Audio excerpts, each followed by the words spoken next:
Notre arrêt sur info avec Marie Régnier. Qu'est-ce que vous dites, Mathieu Béléa? Je disais, c'est les changements du 1er mai. Oui, changement du 1er mai. Il y en a un paquet quand même. Hein. Oui, qui peuvent avoir un impact sur notre budget. Hein. Et sur votre budget. Alors, regardons ensemble, Marie, ce qui a changé. Ou le ce qui gaz change. d'abord, comme tous les ans. Les tarifs réglementés du gaz qui évoluent le 1er mai, ils baissent cette année 0,61% en moyenne. Cette diminution plus ou moins importante selon l'utilisation que vous faites du gaz. C'est très peu important si vous utilisez le gaz de cuisson. 0,2%. En revanche, si vous chauffez au gaz, là, la baisse est de 0,6%. Donc c'est quand même... Autre changement à la SNCF cette fois, mais pas dans le même sens. Ah non, pas dans le même sens. Ce sont les conditions d'échange et de remboursement des billets de train qui évoluent. Alors, vous devez le savoir si vous prenez le train.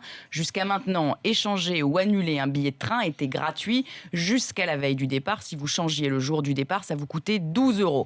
Depuis hier, tout ça a changé. Il n'est dorénavant plus possible d'échanger ou d'annuler un billet gratuitement à compter de 30 jours avant le départ. Un mois avant le départ, il faudra payer 5 € pour échanger un billet de train ou pour l'annuler. Si vous échangez la veille du départ ou le jour du départ, là, c'est 40% du montant du billet qui sera retenu avec un plafond quand même de 15 €. Ben oui, heureusement. Oui. Je trouve ça très bien, moi.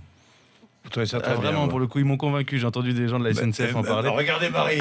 Moi qui prends beaucoup le train et qui échange souvent. Tu dois faire partie de ces gens qui doivent prendre 3-4 billets parce qu'ils savent pas trop mais à c'est quelle pas heure ils grave, vont tout le partir. monde peut. Ils reviennent qu'il y a sur des trains Internet. qui roulent à moitié vides à cause de ça. Ah oui. Bon, qu'en pensez-vous? Allez-y. Hein. Ça va coûter cher. Est-ce que vous êtes plutôt Marie ou plutôt Mathieu?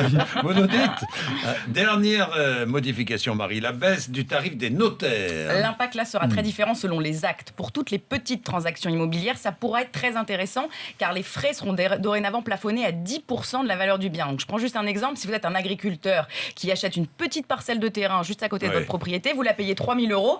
Vous deviez débourser jusqu'alors 920 € de frais de notaire. Aujourd'hui, c'est 300 € seulement. Donc c'est une grosse différence. En revanche, pour toutes les grosses transactions immobilières, pour acheter un appartement ou une maison, là, c'est vraiment tout petit ce que vous pourriez gagner. Si vous achetez une maison à 200 000 €, la remise maximum pour le client, ce sera 40 € chez le notaire.